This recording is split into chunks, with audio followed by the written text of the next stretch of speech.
Hi, in this lesson I want to show you all the lead guitar parts to Albert King's Born Under a Bad Sign. If you haven't seen it already, check out my lesson on the rhythm guitar parts as well, but let's get straight into the lesson. So the intro lick to Born Under a Bad Sign. Bending in the 12th fret on that B string, and it's a whole note bend, should be hearing this 14th fret. And then you come down 3 notes of the scale, 9 on the E string, 12, I use my little finger, to 9 on the B string.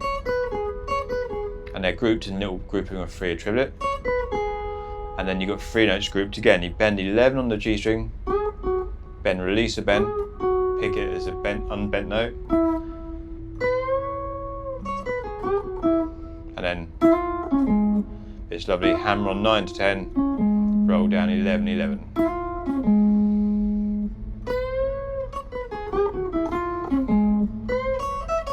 Finish with, so bending up on the B string, and if you bend that note and you stop at the top, you've heard this note 14th fret on the B string. When we play this note here, the 9th fret on the E string, that's the same note. Very bluesy though, to bend into the note we're picking. Sounds like rock and roll Johnny B. Good and stuff. And then pull off 12 to 9 on the E string.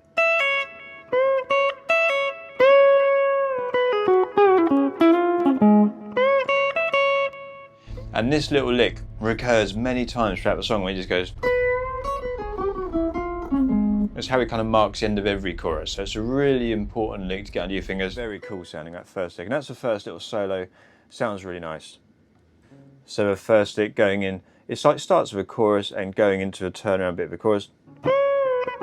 Try and pick all those notes. If you're struggling to pick them and get the speed in, you can pull off and pull off going down each string. Pull off, target that last note. But he plays quite aggressively at times. You can hear him kind of digging in and picking those notes quite loudly. When he goes into the first verse, he just plays this really nice bluesy idea where he does a bend on the G string at the 11th fret. So after the line hard luck and trouble, he goes. So there's a little bend and going down, bending 11. Don't really release it, but just hit into that 11 on the D string.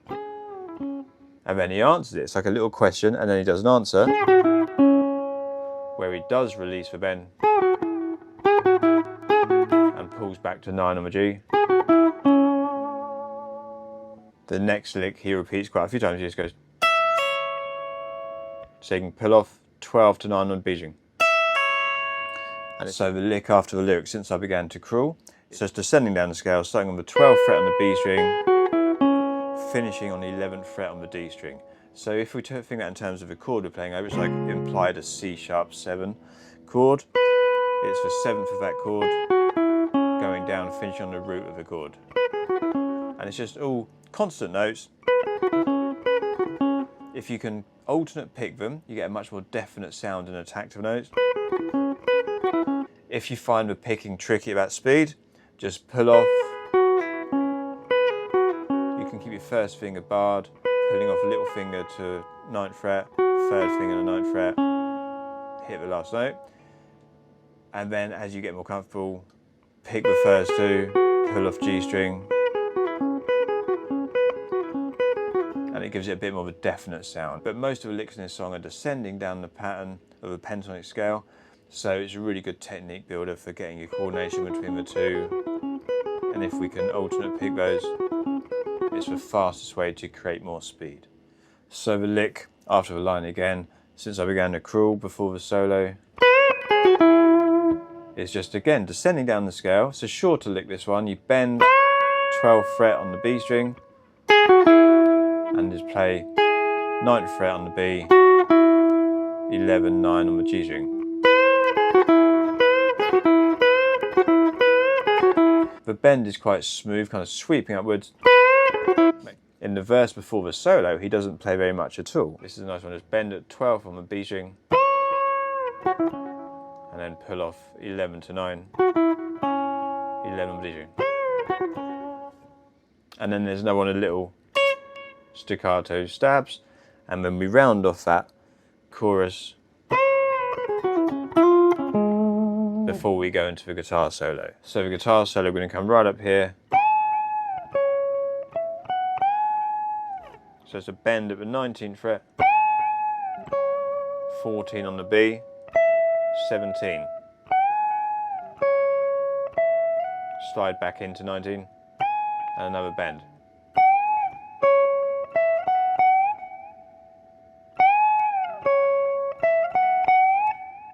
And then when he answers that, it's like, again, thinking of little phrases that link together, little question-answer type of phrases.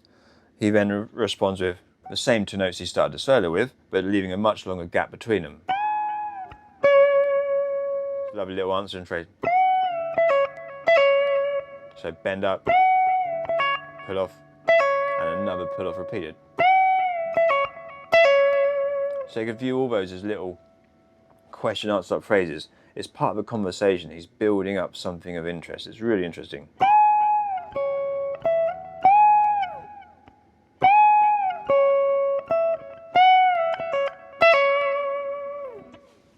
And this solo is not about being flash and showing off loads of fast technique. It's just a really cool melodic idea. And you don't have to do loads and loads of fast widdly widdly all the time. So all those licks are fairly straightforward. They're all based around, apart from the solo, this pentatonic scale position. There's a song like this, there's just lots of little scale fragments. He's not playing the whole scale. He does descend a fair chunk of it quite regularly, but there's a lot of repetition, so it's a great song to get these ideas and blues ideas under your fingers. So I hope you've enjoyed learning these licks and the solos. If you have, please give me a like, comment, thumbs up, subscribe and all that, and I'll see you again soon.